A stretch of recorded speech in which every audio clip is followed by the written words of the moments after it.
right. Hello, everybody. I'm Andy. I'm coming to you live from Nashville, Tennessee, where I think it's currently about 80 degrees. It's a little warm here. This is a nice July morning for me. Mark, how are things over in England? It's wet. It's moist. It's 4 o'clock in the afternoon, and it's tipping it down with rain, Andrew. This The time, English summer has gone. this time thing is so weird because So what time is it in Nashville? it is You're 6 currently hours behind me, aren't you? I think. 9:57 in the morning. So you should be what, Yeah. 4? You're 7 hours behind me then. I'm just coming up on 4 o'clock. Yeah. Yeah, so we have to coordinate our. I have to get up really early, or Mark has to stay up really late. So It's all good. this is our first true episode. I have started at Have you 53 have you years of broken age. your James Bond virginity? Have you watched Doctor No, Andy? I have officially watched Dr. No. I've watched my first Thank Bond film, thank God. At and I last. noticed I'm 60 years, not to the day, but 60 years since the first Bond film came out in America. Yeah. I think you said it came out when in Came out in 1962, but did you not get it till 63? 62. Yeah, so I looked it up before we started. I think I have look at my notes here. So it looked like it was released in the UK uh, 62. October of 62, and it was released worldwide May of 63. So we probably didn't get it till then. I don't know. I wasn't born then. Clearly wasn't a Bond fan at that time. But I found it interesting that it's 60 years. I finally, well, I'm 53, but 60 Yeah. years after the film was released. So we watched Dr. No. Excellent. Or I should say I watched. Mark probably has the movie slightly memorized. It's on ITV here in England all the time. They Yeah. recycle it, so it comes up now and again. I think it's been a couple of months since I've seen it. I'll have it on in the background and watch it. Yeah, I've watched it over the years. It's a great film. It's a great start. Lots of threads came together to make Doctor No the movie because the books have been published since 1953. Yeah.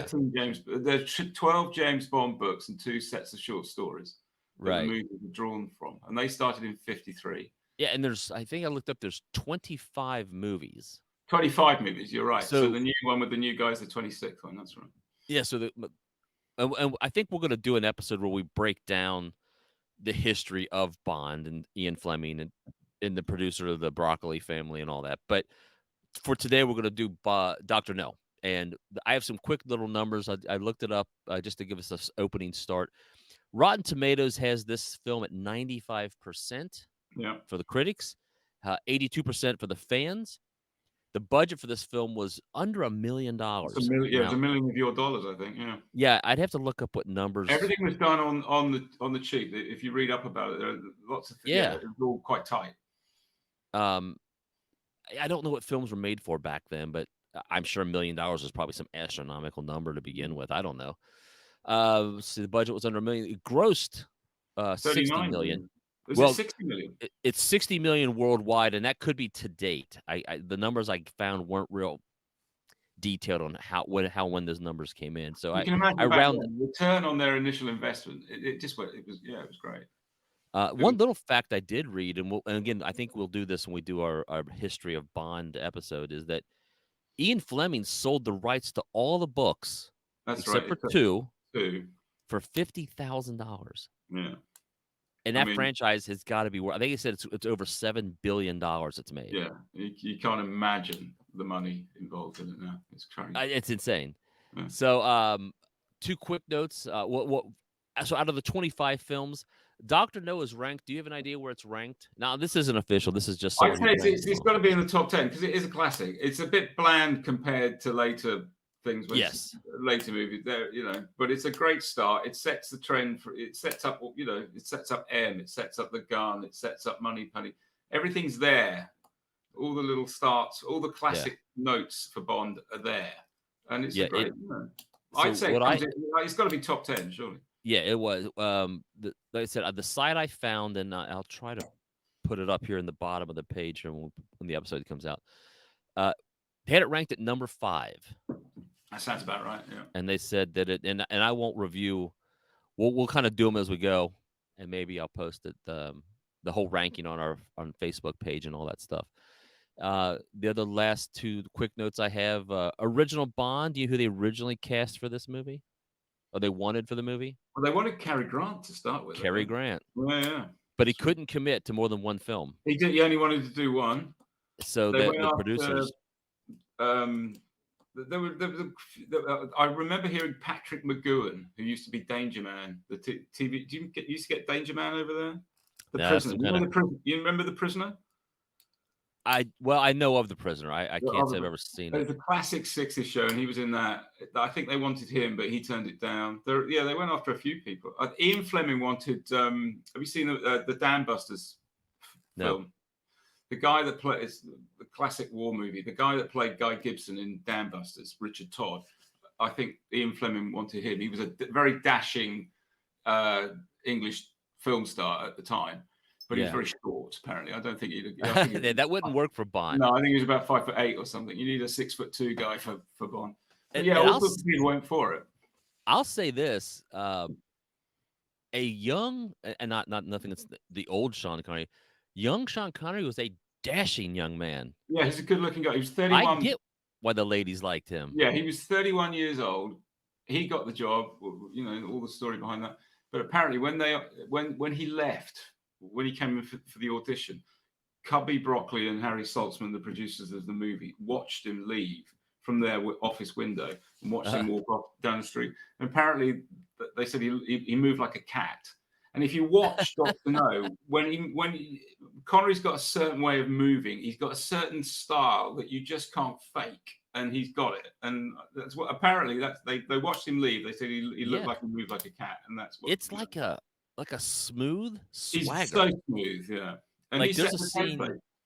yeah, there's a scene where, in the very beginning, and I'm very fresh off watching the film, so if you don't remember, but I'll try to, uh, in the very beginning, when he gets his orders, he has to go back to his apartment and pack and get ready to leave. He has to leave Sylvia immediately, Trench is there in his shirt playing golf. and Nice. he slips his shoes off and Yeah. gently just So smooth she just won't hear him coming. Yeah. and Or I'm like, yeah. I couldn't look that cool if I tried. Yeah. And And he made it look effortless. he made it look absolutely effortless, and he moves like a cat. He's got a certain way of moving. Yeah. He's very cool.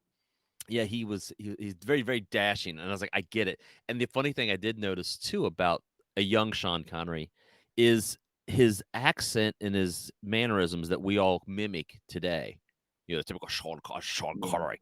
Yeah. He wasn't that it wasn't that exaggerated then. No. He was very easy to understand. It was not that he's hard to understand now, but we've all seen the impersonations of Sean But the Connery. Scottish burr to it, it Yeah. just makes it. And apparently, one of the other stories about Fleming and Bond is that Ian Fleming died in what 63, I think. So he'd seen Doctor No. He knew about Sean Connery. He got involved in all that. And he changed the biography of James Bond to be half Scottish because of Connery. He was so impressed. He got to like Connery. I Really? think to begin with, he didn't like him. He thought he was dreadful, but then he warmed to him. The Scottish element that Connery brought to it, Fleming adopted in the actual novel. That's funny. That's Yeah, interesting to know. And the other note, real quick, Honey Rider, yeah. which we will have to address all the funny names All the names, yeah. of the There's some great ladies. names. But Honey Rider, originally they looked at somebody named Julie Christie. Now I'm Julie not Christie, familiar with who was her. a very big classic English actress. I mean, she's gorgeous. Yeah, and the note I saw was that she wasn't voluptuous enough. Yeah. Now, having seen Ursula Andress, I was like, Because wow. Ian Fleming wanted Sh- Honey Rider in the books. I think I think the very first hardcover, the cover of the novel, Ian Fleming had Venus. He wanted Honey Child Rider to look like Venus, the goddess Venus. Okay. That's how he wrote her in the book. So that Ursula Andress, I mean, you don't get much more Venus than that. You do not. No. She's a looker. Yeah. And interesting, and I'm gonna jump ahead towards later in the movie. This film was a PG rating, but if you remember when they're taking their chemical baths at the Dr. Oh, No's when they've lab, been, the I radiation. think you see slight nudity of Ursula Yeah, you Andress. see a little bit there. Yeah, I was like, how definitely did see that get a PG rating? yeah. But But I digress. I always think the sexiest scene in Doctor No is like, as you've just said, he slips off his shoes, walks to the door in his flat, and Sylvia Trench is already in there, and she's playing golf and she's naked apart Yeah. from one of his shirts. And I think that's a very sexy scene. It's very subtle, but it's a very sexy scene. It sets Oh up yeah. Bond perfectly. She looks great in just his shirt. Well, But I anyway, that's a very sexy in life. I mean, if I was to come home and my wife would be wearing, of course, I but don't really own any. Bond books were always known as being about sex, Yeah, snobbery, and sadism, and you've got it all in Doctor I No. I think that's a really fair assessment. That apparently was one of the reviews of the Bond books in the early days: sex, sadism, and snobbery, or something like that. So let's. I'll go through my notes. Go. You interrupt and talk as we go. We'll see where we go with this thing. I enjoyed the movie. We start off by saying that I enjoyed the movie. It was So you liked very it? entertaining. Um, I think the problem that we have today, with 60 years of film behind us, is this film is very dated and it doesn't have the action and the effects clearly of what you see today. You see, it's hard to compare this to uh the new what's the newest film that's out No Time to Die. Yeah. with Daniel Craig and all Yeah, this. but don't forget, we're talking 60 years. But The, it's a fun it's a film fun to film. watch, Yeah. and you can always see the influence. And you and I talked a long time ago because when Mark first discovered that I had not ever seen a Bond film, and I'd said to him, So the strange. closest I've ever gotten are the Austin Powers movies, Yeah. and you can see where the influence came from. Oh, yeah. The early Bond, Mm. the tongue in cheek, just over the top, Well, to sexism of begin the with, girls. they played it. They played it quite serious. But there's humor in it because the humor, you have to have humor. In a Bond movie, Terrence Young said that you need humor in it. Yeah. Well, and And I have some notes on things that I found just odd. As if you look at it from a true human point of view, they're very cavalier about death, people dying. It's yeah, again, it happens. yeah. But okay, so let me get to my notes, and you stop me, and we'll jump in, and we'll have some All fun. right, yeah. I'm going to pour So myself a glass of wine. And I'm listening. Go. yeah, so first of all, this film takes place in the '60s, which is always exciting for me. I love to look back and see things like Pan Am Airlines and payphones Yeah. and There's a great smoking. shot at the beginning when he flies to Jamaica, and you see the Yes. Pan Am 707 coming into land. And don't forget, this is 1962. That's quite glamorous Oh yeah. jet travel at that time. To be jetting off to Jamaica on a Pan Am 707 and landing like that, that's quite cool. I mean, It was cool. World War II food rationing in England didn't end until 1958, and this is just Yeah. 4 years later. So it's very Yeah. cool. Straight out the bat, you can see that James Bond is living a very cool. He's in a very cool world. Well, and I like to maybe you can explain it to me. What again? I might have a lot of dumb questions because I don't know the true history of Bond and all this stuff. But when he goes into, I don't. What's his boss's name in the office? Bernard Lee plays M. M. Ian Okay. Fleming in World War II was the personal assistant to a man called Godfrey, who was the head of naval intelligence in World War II. So it's all very. James Bond is basically all the spies and commandos that Ian Fleming met and was involved with in the war. He worked in the Secret Fascinating. Service in the war. So Bond is that, and M is basically Ian Fleming's boss in World War II. Yeah. Well, so my first little, just out of curiosity, and then maybe it makes sense somewhere, but they made a deal about changing out his gun. That's He right. didn't. He didn't want him to use. In the books, Doctor No is the first James Bond movie, but it's the sixth Yeah. James Bond book, and the one before Doctor No is From Russia with Love, and at the end of From Russia with Love, Rosa Klebb, the woman with the daggers in her shoes in the film, she nearly kills Bond because his gun jams, his Beretta jams. So in Doctor No, he gets the Walther PPK, and there was a guy called Major Jeffrey Boothroyd. He was a real character, and he wrote to Ian Fleming, and because he was a fan of the Bond books, and he said, "Love James Bond, da da da," but the gun it's a Beretta that he uses in the gun. He said the gun's dreadful. It's a lady's gun. It's useless. He should be using a 9mm, something like a Walther PPK or something like that. And Ian Fleming was so impressed with this guy's knowledge and took it on board, put it in the books. Q, the character of Q, is named Jeffrey Boothroyd after this guy. So that's Oh, where how yeah. oh, that's nice. That's interesting. So there's a reason for that. Okay. There's the reason for that, yeah. So in the Doctor No movie, he's getting his new gun because it jammed in the one before. So my little question to you is, as I was watching the beginnings of this movie, and knowing you for I don't know, I've known each other maybe a year or so now, and I've traveled with you, and You I'm have? curious why Mark is not a martini guy, shaken not stirred.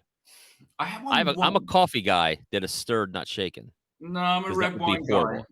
If I'm drinking alcohol, it's usually red wine or beer, and I quite like Jack Daniels. Well, I've had a so I've had a proper vodka martini once in Ronnie Scott's, the famous jazz bar in London. They mixed me a vodka martini because it seemed yeah, like a good idea. It's a seriously strong drink. You don't need more than a couple of those. Yeah, I don't drink them. Yeah, you can't muck around with a vodka martini. When in Quantum of Solace, when Daniel Craig drinks six, he's on an airplane, he's flying, and the barman said he has six vodka martinis. Yeah, that would put me on my back. you'd be the worst spy ever. Yeah, totally. Your movie would be the spy who drank too The much. spy who drank too much. Yeah, definitely.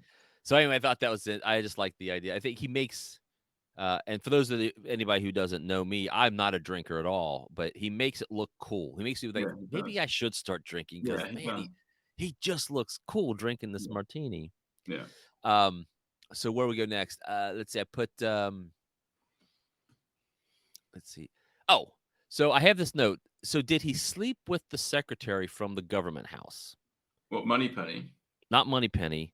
The girl when he goes when he's in Jamaica. I'm sorry. Let's get to Jamaica. Oh, Miss I did Barrow, the woman that the lives. woman that's listening at the door. Yes. Yeah, yeah. So I'm Yeah, assuming, he ruthlessly sleeps with her, but and then he's he keeping her he's keeping himself busy, waiting for Professor Dent to turn up to try and knock him off because he knows yeah. Professor So Dent. I'm like, this guy's so cool. This girl he knows is out to try to kill him. Yeah, but he's got a couple of hours to kill, so he'll But have hey, sex with her first. Yeah, why let's have a not? little action. Yeah, and And then he's he very puts her cool in a about it. cab, and she gets arrested. Yeah. I'm like, man, dude, you are like a dog.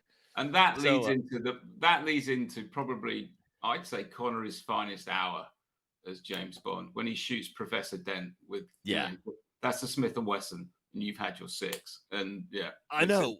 So yeah, I thought that was cool when he pulled it out, and then I yeah. started thinking of a quick little.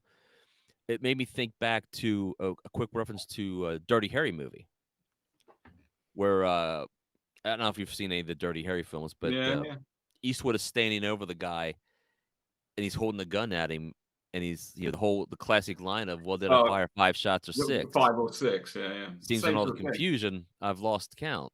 Yeah, Well, are you feeling lucky, punk?" yeah. And I was like, "That's a cool little," and It's a I'm sure the Bond film came out first. I don't yeah. think Eastwood was out Dirty till Harry later. is what, 70s, I 78? believe so. Mm. Okay, so the next thing I have is on the island after the dogs pursue them, right? They're Mm. in the Yeah, stream. The yeah. dogs are And chasing they've got the after 'em. pipes, they're underwater, they're Yeah, the breathing low underwater. underwater pipes. Uh, and again, I would say this is again, I'm poking fun here. The military guys that Doctor No surrounded himself with, Mm. not real keen, not real super smart. No, Because they're looking. henchmen never are.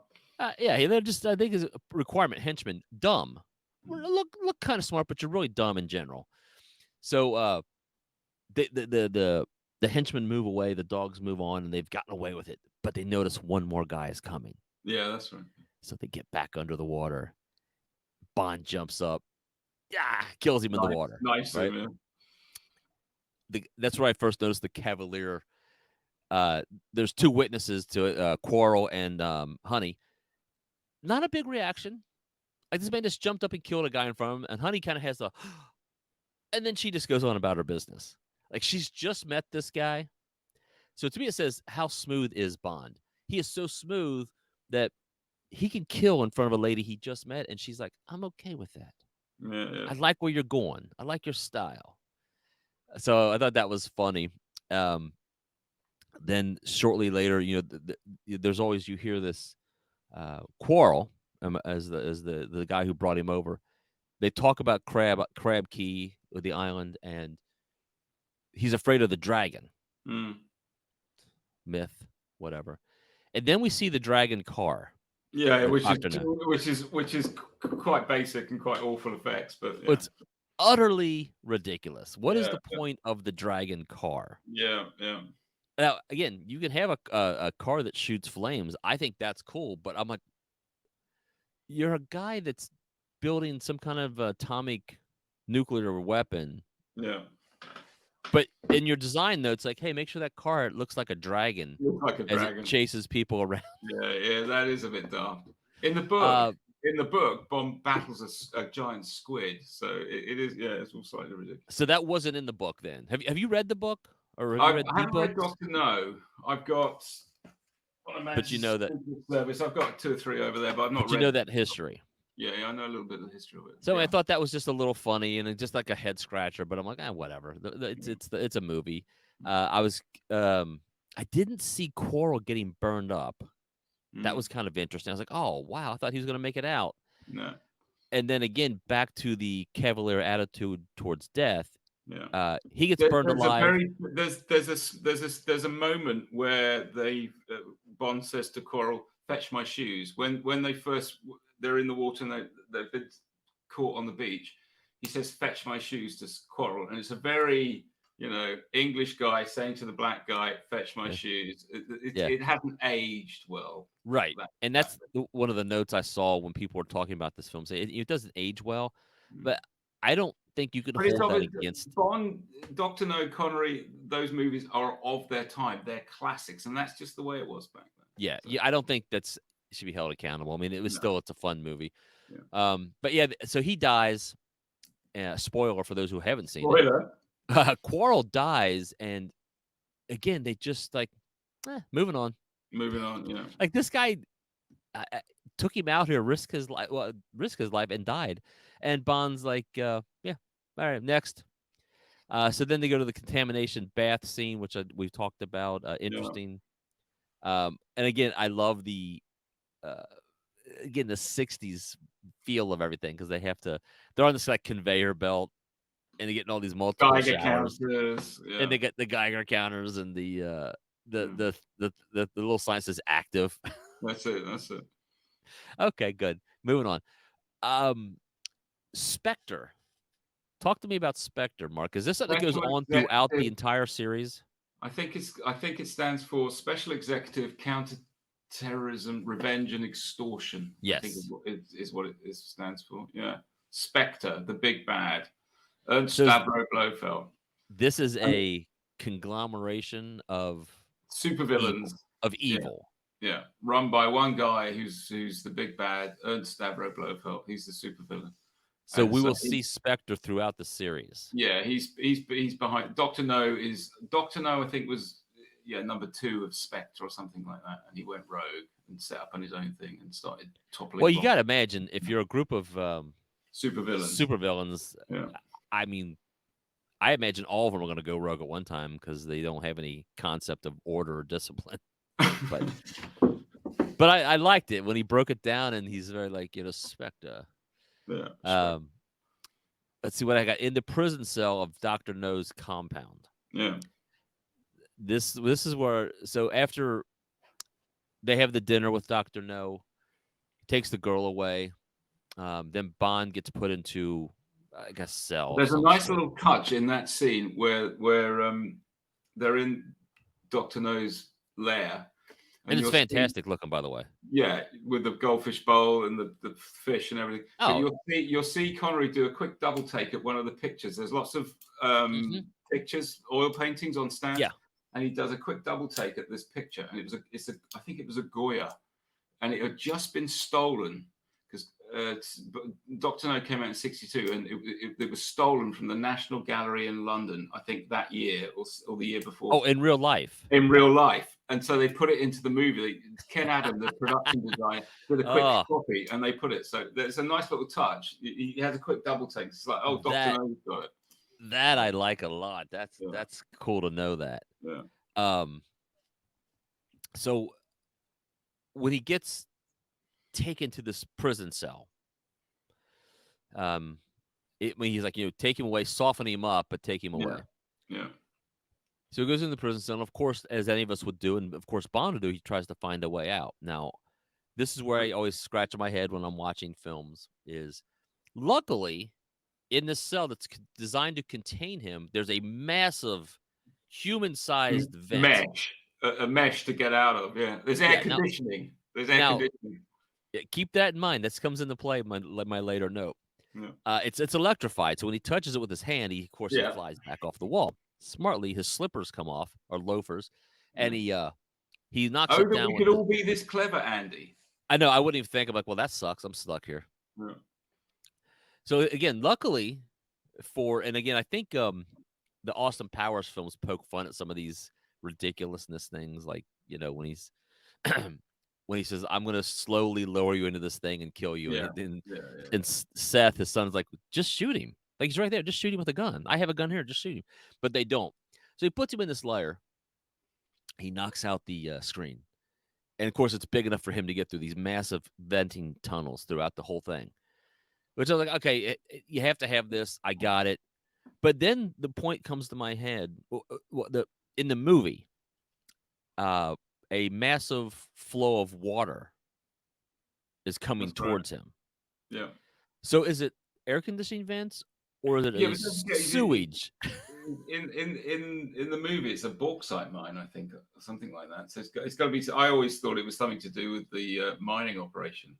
I, In the book, it's a guano. Bat guano, bat shit. yeah, yeah. In the book, it's Doctor No's cover. It's a guano factory, guano mine or something. I don't know. Bat Well, I shit. got no problem with the tunnel. It's just it serves multiple purposes.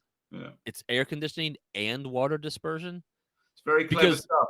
Simple when he people like comes you and I, out, Andy, aren't meant to understand mechanics like that. apparently not, because when he breaks out to get out into the room, he's back in the decontamination lab. Hmm. So, do you want massive water flow going into the decontamination lab? No, of course not. But you've So, only got a limited amount of time. You can't have him running up and down corridors all the time, can you? Everything's anyway, got to be reasonably close. I got a big kick out of that. So let's see what else I got here. Okay, so Bond escapes. He puts on the super protective radioactive suit Yeah, that looks to be just PVC plastic clothing. yeah, Got it. That's going to clearly save you from radioactivity. yeah. His reckless abandon when he comes to Reckless abandon. the complete meltdown of the atomic thing when he's When the turning the water's thing bubbling and everything's getting white hot. Yeah, and he yeah. just turns it on like But I don't get forget, it's $1 million budget. Yeah. How are you gonna stimulate nuclear destruction? You've got to have. Well, I have no problem with the way you simulate it. I have a problem with he has no fucking care that he's about to have a nuclear meltdown, and he's like, "I'm going for it." It's like Jesus.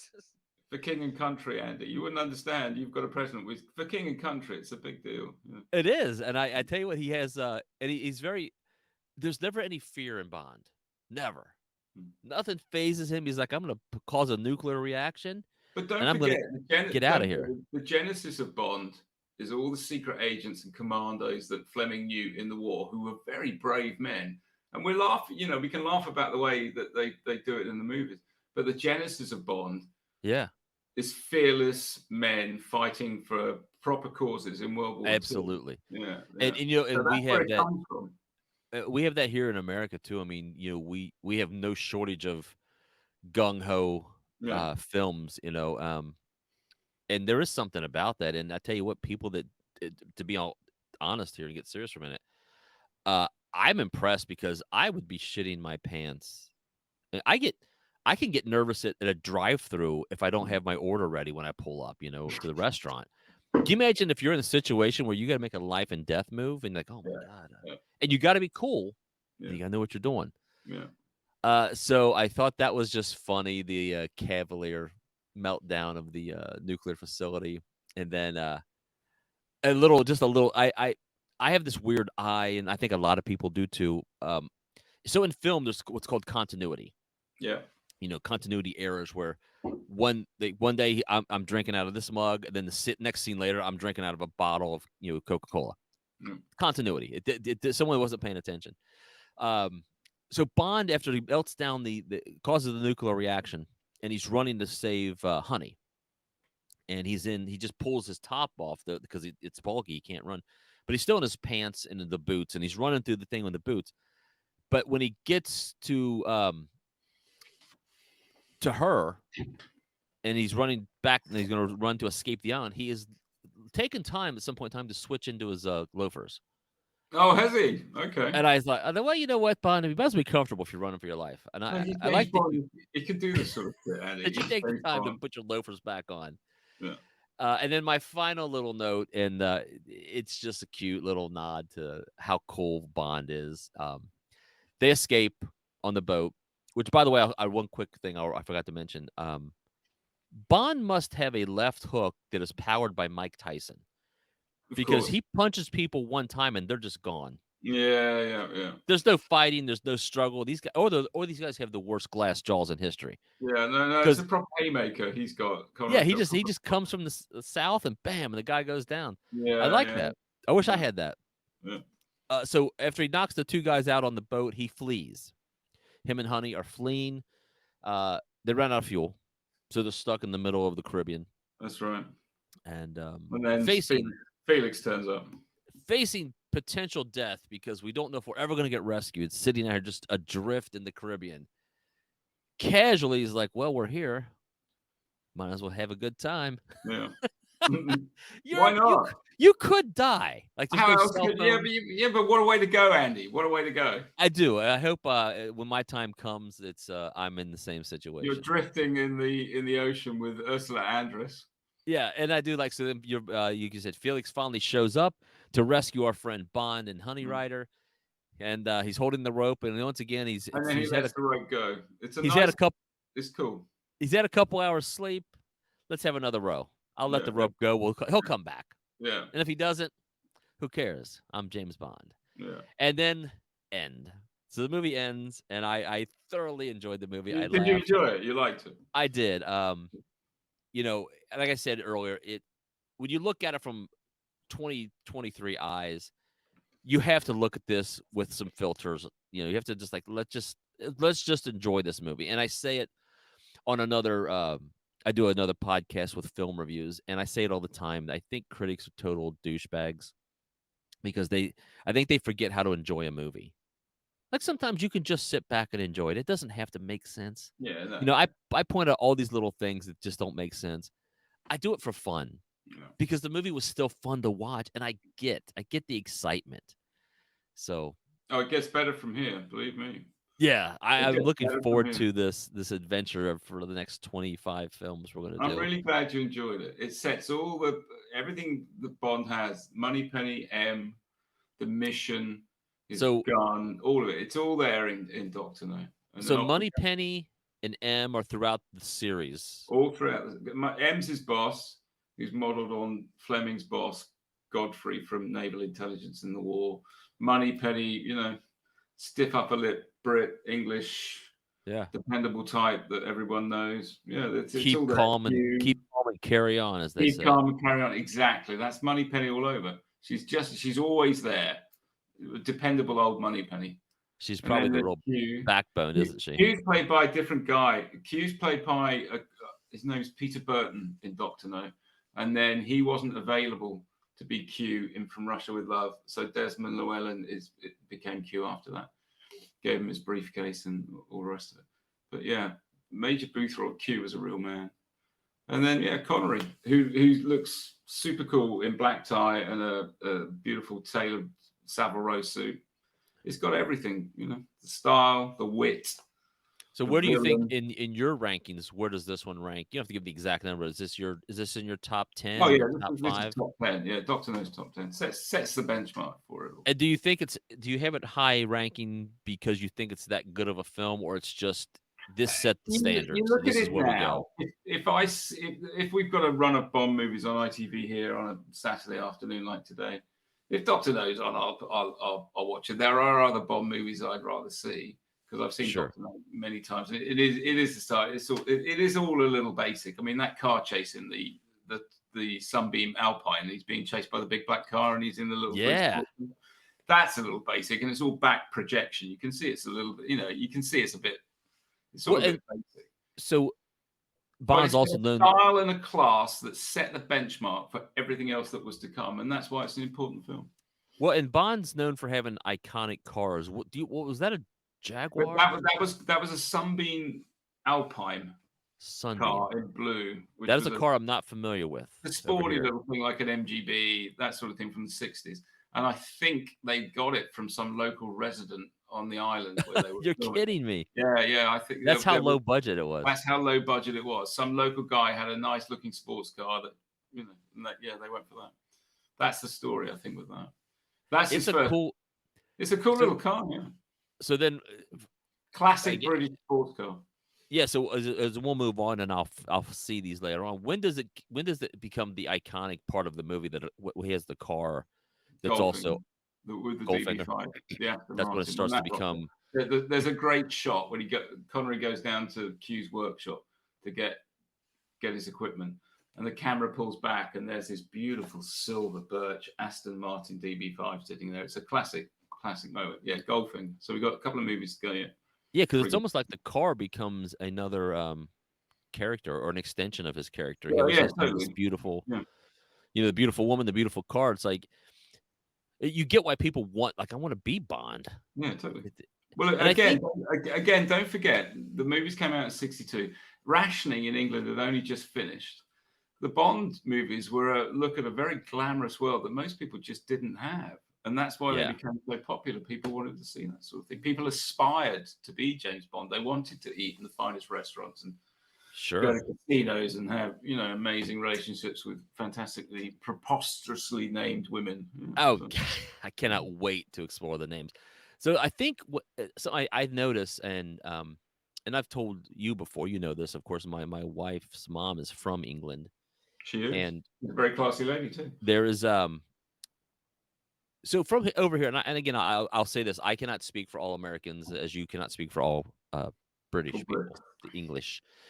But we have this sense of the British are very proper, and I We can think have we our get moment. that.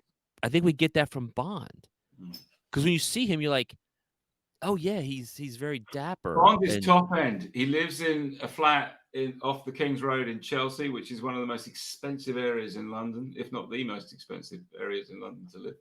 He's, top drawer, top end. It's sex, sadism, and snobbery. It's all yeah. high end, classy stuff. That's what Bond's all about. Well, I think about, and again, this is probably some people will probably disagree. I'm sure we'll disagree with whatever I'm saying here, but I have a feeling that, like I said, the world, or at least we as an American, see the British as very proper, very put together, very well to do. Where we are more Laid back, easy big going. trucks. Yeah, big trucks, lots of We're noise. not very couth. It's like we'll just come in with our massive guns and we'll just take you down. Yeah, We'll put a boot in your ass. That's a. yeah. And I'm not saying either one is right or wrong. I'm just saying I think it's a perception people have, and I think the British look a little nicer in the suit and the. I mean, I don't wear a suit. I'm a t-shirt kind of guy. I'm wearing a damn Abbey Road I t-shirt like a right nice. now. There's nothing wrong with a well-cut suit, and Connery looks great in it. If you watch Doctor No, just watch him move in those suits. He's got a certain style and grace that is unmistakable. That's why Yeah, Connery I became an agree. icon. Because the way, if you watch the films, there's lots of stuff going on. There's guns and adventure and great girls and all the rest of it. But keep your eye on Connery and watch the subtle things that he does, the way he moves. He's very stylish, and people loved it. But back Well, in the and that 60s, when it at started, that time, at this time in '62, so the film was made probably 61, 62. yeah. Was Connery a big name then? No, not at all. Not at all. He was 31. He was a jobbing actor. I think he'd done something. I can't remember the name of the movie for something to do with leprechauns. I think he'd been in one film. He was just a jobbing actor. He was a grave digger or a coffin Yeah. polisher in Edinburgh at one point. You know, he's a very. I think that's why Connery. That's why Fleming wasn't too impressed with Connery to begin with, because he's a bit rough and ready around the edges, and Fleming always thought of Bond Yeah. as a upper Yeah. crust. He'd Oh, been to sure. Eton. That sort of Connery had a bit of a rougher edge to it. But when you're a man that's going out trying to save the world and killing people, you need that rough edge that Connery brought to it, and he was perfect for it. Yeah. I think he was great, and I'm a Watch the Connery way fan. as we go along, and you watch From Russia with Love next, and then Goldfinger, which is a big classic one.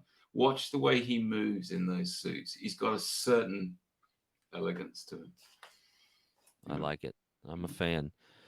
Well, Mark, is there anything you want to ask me about the beautiful United States? Anything you want to I talk can't about wait from to come back. England? I'd love to come back.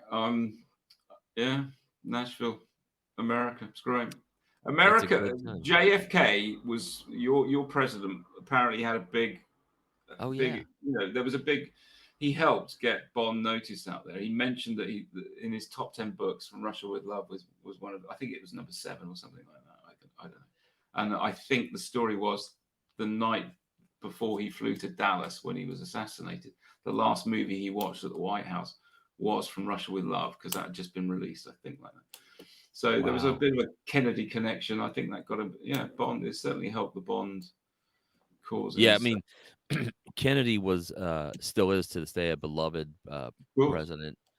Um, I can't speak to his politics. I mean, hell, I wasn't even born till 1969, Yeah. but he is a still beloved figure in this country today.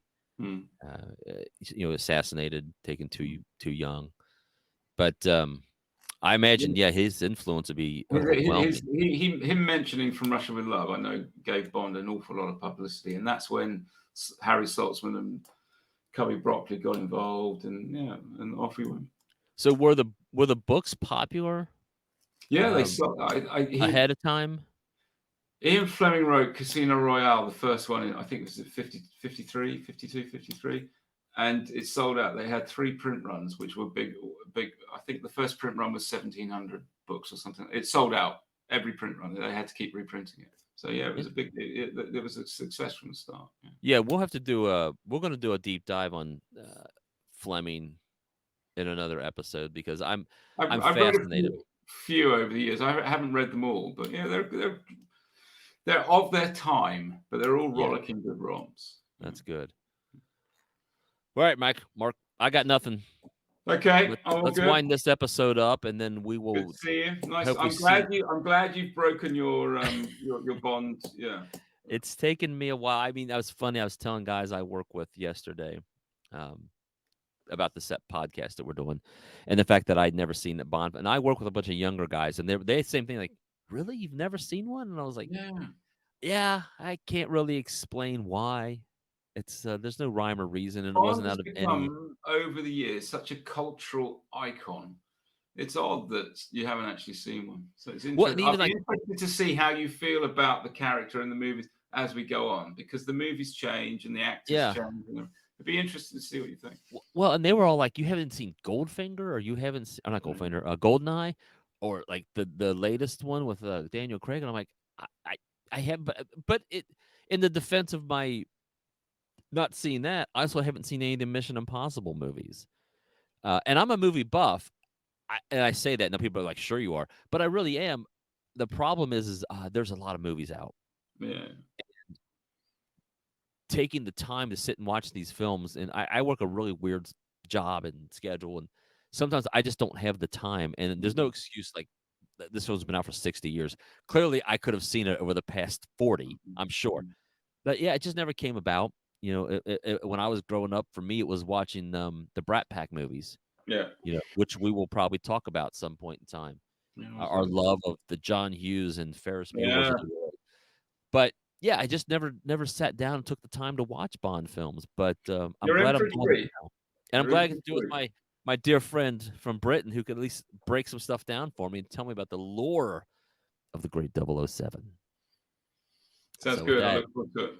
I say to everybody, my words to you is keep bonding, right, Mark? Keep bonding, Andrew. See you soon.